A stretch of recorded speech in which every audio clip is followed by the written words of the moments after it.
Yeah, it's looking that way. Civilization 6 is the first mainline game in the Civilization franchise to be ported to console, and I know, you're gonna say Civ Rev, but that's not a mainline Civilization franchise game before you start yelling at me.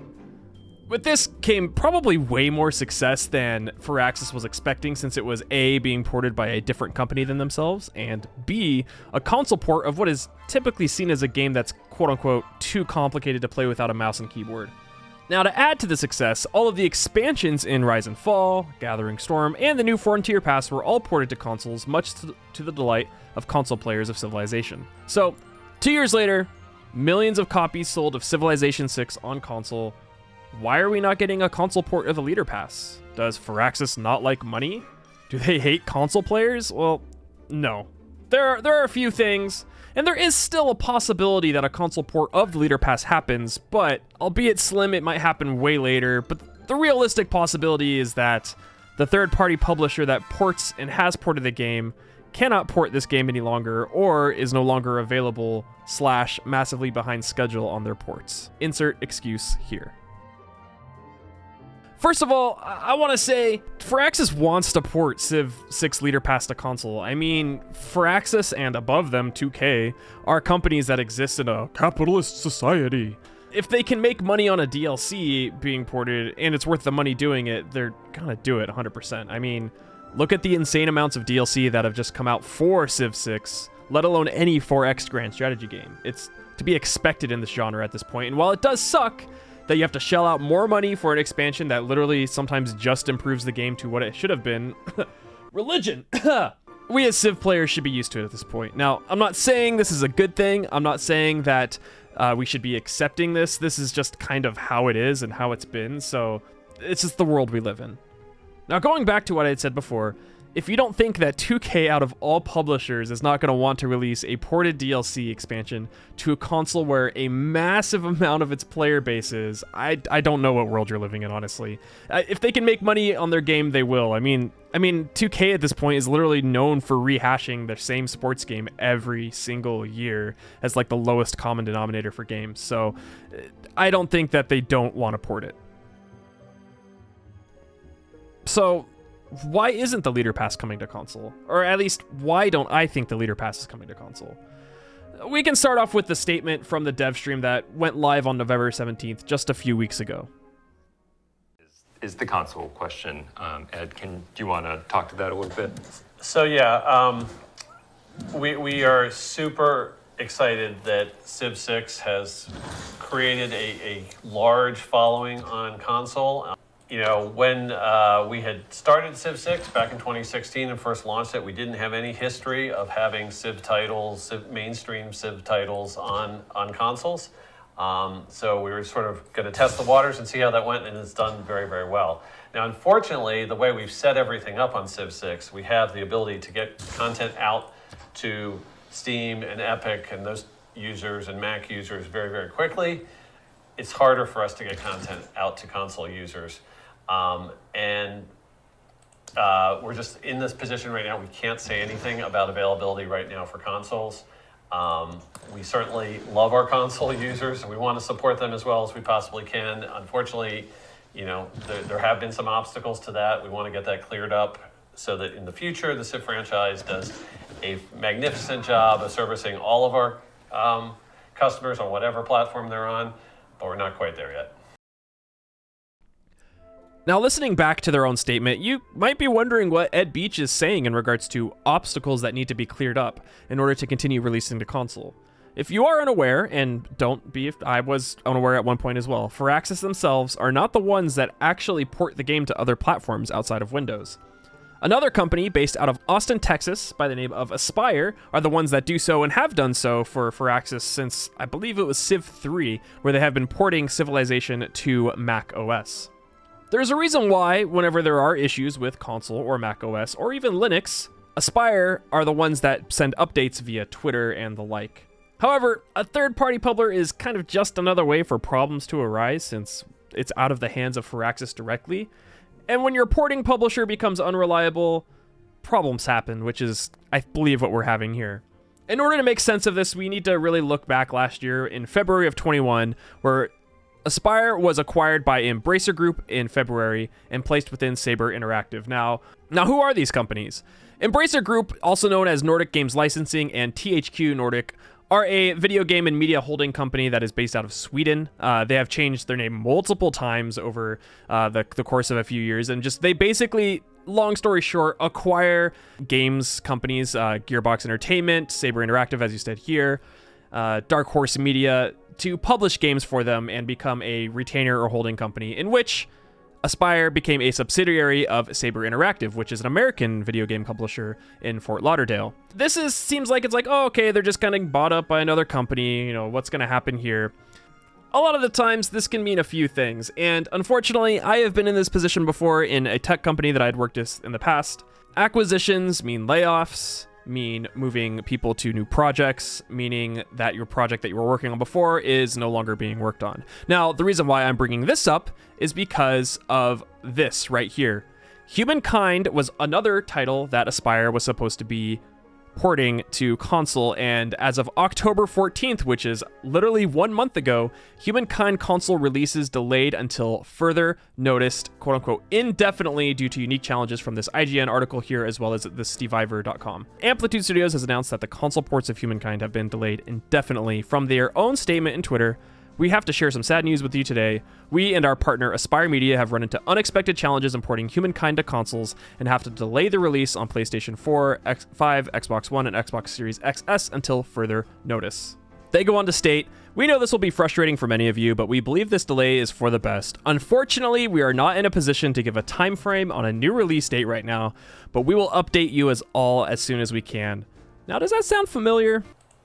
We're just in this position right now. We can't say anything about availability right now for consoles. This is kind of where I'm putting two and two together and Pepe Sylviaing my way into realizing that we're probably not going to be getting a Leader Pass port to console. And that goes even further than just the Humankind port here. You can even see it on their website here on gamestogether.com. A lot of people are very understanding, saying, late game was bad, only ships, etc., etc. But a lot of people has also kind of put two and two together and understand where they're coming from here. Now, you might be wondering, but Aspyr Media posted on their YouTube page that they're releasing the Leader Pass, and that is true. But this was only for the Mac OS stuff, which is what they've done for in the past. They're probably really used to doing it. They have a formula down. They can literally just port it over to Mac OS really easily, and it's not that big of a deal. The reason why I'm kind of going even further in stating that we're not going to get a Leader Pass release to console is another thing here. They were supposed to be making the Knights of the Old Republic 2, and that is no longer being run under Aspyr. It has been ported to Saber Interactive, which, if you remember what I talked about previously, are a company underneath Embracer, who Embracer had required as Aspyr, who are now a subsidiary of Saber Interactive. I hope you're following me here, where, like I said, this is kind of Pepe Sylvia going on here. Now, this was moved from Aspyr Media to Saber Interactive, and there are a couple articles here. This one's from videogameschronicle.com. Now, this initially came from a Bloomberg source, which you can find here, and they had confirmed that the previous developer of Aspyr Media had transferred the Knights of the Old Republic project to Saber Media. Aspyr was relieved of development duties because its owner Embracer, which we had talked about previously, and production partners Lucasfilm and Sony were all displeased with the progress of the game under its direction. Now, while not mentioning the title by name, Embracer seemingly confirmed last Thursday that this game had switched developers. One of the group's AAA projects has transitioned to another studio within the group. This was done to ensure the quality bar is where it needed to be for the title.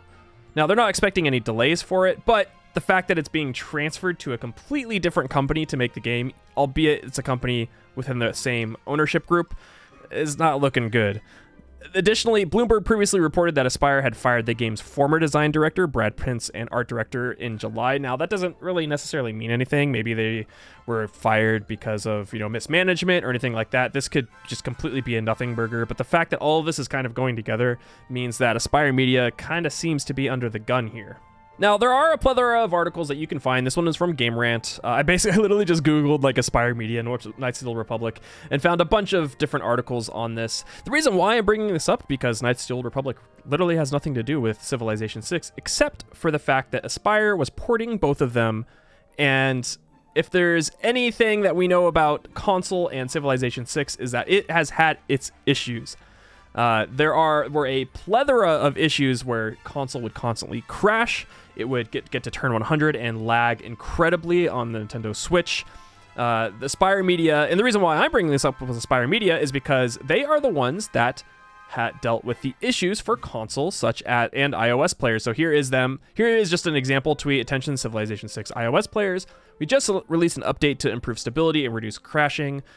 As you can see, there's a lot of not great responses here. Now, the reason why I'm bringing that up is because I'm sure you all remember the Xbox crashing issues that happened earlier this year, and the fact that they were not fixed until myself, I believe Potato put out a video as well, and a massive outcry from the community submitting support tickets to 2K over and over and over again until they basically kicked Aspyr in the butt and said, hey, fix this, which they did, supposedly.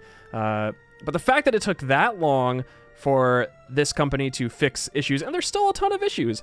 For example, there's still a ton of issues with Linux. This is November 23rd.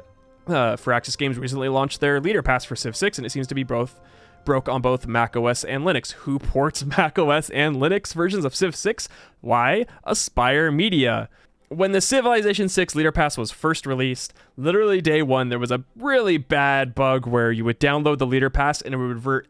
This happened to me on stream. It would revert it would revert your entire civilization back to vanilla. You would no longer have Gathering Storm. You would no longer have the New Frontier Pass or Rise and Fall. The only thing that you would have that was new would be Julius Caesar if you linked your 2K account, and that was it.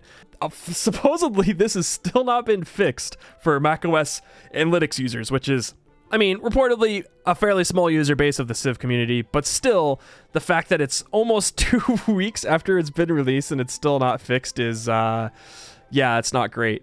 On top of this, we talked about previously about Knights of the Old Republic 2, in which the Switch DLC will be available in Q3. This was announced by Aspyr. You can find it on this article here. Uh-oh.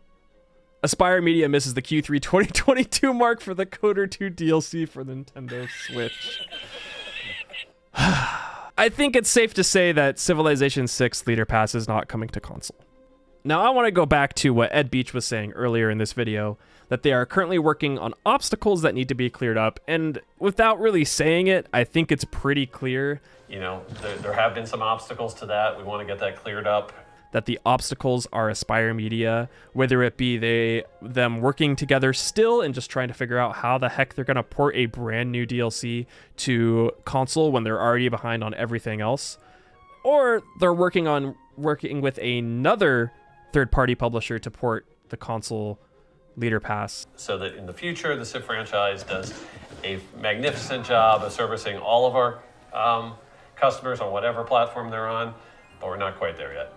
I don't know which one. I'm assuming it's the first one where maybe they don't even have a contract with Aspyr anymore. I mean, obviously, Humankind was running into that issue, right? Where they were having problems with Aspyr Media porting Humankind to console. So I wouldn't be surprised if they're also having an issue with Aspyr as well. And all of this to say, this isn't Firaxis' fault. Now, I've been getting comment after comment on my YouTube channel, on Twitch, in my Discord of basically just yelling at Firaxis saying, how dare you, you're ripping us off, we are not getting the Leader Pass, this is fucked up, what is your problem? Firaxis is a PC gaming company that releases PC games and had taken a risk and ported it to console using a third-party publisher. Now, I'm not fully relieving them of responsibility. They still have responsibility as a publisher, as a game creator, to be transparent, which I think they are to as much as they can without fully calling out another media company. I think that's kind of negligent to do so, especially if they are currently still in talks with Aspyr Media in order to actually get this ported. Maybe they, like I said, in the beginning of this video, I said there's still a possibility that it gets ported, and they're still talking with them, and maybe they're working out all the kinks, and it gets ported at the end of the Leader Pass when it's fully released. I could still see that happening. This isn't necessarily Firaxis' fault. It seems pretty obvious here that the third-party publisher, Aspyr Media, has dropped the ball. They are massively behind on multiple projects. And the fact that they had been acquired by a brand new company and became a subsidiary of that company leads me to believe that Embracer kind of went, all right, you guys are working on this now, you're working on this now, this is no longer a priority. and we're going to ship off all of these hard projects that you guys obviously are inexperienced in to someone else. So all that being said, I'm leaning into the camp of 99% chance the leader pass is not coming to console. It really sucks. I'm really sorry, console players. It really sucks. I know that I know that a lot of you were just willing literally to buy it, even if you're supposed to get it for free, and I get that. You know, it's new Civ content. What I really hope for, and I know Ed Beach had stated it at the end of his statement that I played earlier, is that they get this all figured out before Civ 7, because the leader pass release, I'll be blunt, it was a fuck up. I didn't get access to the leader pass until day 3 since it had been released. It was in the middle of the night. I think I mean, that's like, it's sad that it's almost to be expected that a Civ release has issues, right? It's kind of like the meme within the 4X and Grand Strategy release. But the fact that they had issues like that where it reverted completely to vanilla and then people who were supposed to get it for free didn't, it was a cluster. And I hope that they get these issues sorted by Civilization 7 or whatever the next iteration of Civilization is supposed to be, whether it's Beyond Earth 2, you know, or it's, I don't know, whatever Civilization is coming out. They need to get this sorted. Whether it's getting a brand new third-party publisher or maybe learning how to port to consoles themselves. Whatever it is, they need to figure it out. But for the Leader Pass not coming to console, I'm going to safely say it's not Firaxis' fault. Yes, they still have a little bit of responsibility. I do believe that they are being as transparent as they can be, although their YouTube media person might have been a little too transparent. Who knows if that's actually real, or maybe that was just the communication that was given to them. So what do you all think? I kind of wanted to make this video because I'd say about 50% of my comments since the Leader Pass has come out have been, when is it coming to console? Why am I not getting it on console? Can somebody help me? I have PS5. Why am I not getting it on console? And this is why. I don't believe it's going to come to console, and if it does, it's not going to be coming anytime soon, unfortunately. What are your guys' thoughts on it? Do you guys agree with me? Are you in the same camp that it's probably never coming to console and you're just going to have to deal with it? I don't know. Please let me know down in the comments below. And if you like this content, be sure to subscribe to the channel. It really helps out. You guys get to see the big number go burr, and it actually supports me a lot more than you think it does. So anyways, that's it. I just want to talk about the Leader Pass and whether or not it's coming to console, because it's a big topic, and this is a fresh pass that is still going to be coming out for the next 6 months. So yeah. Anyways, thanks for watching, everybody, and I will see you in the next one. Bye-bye.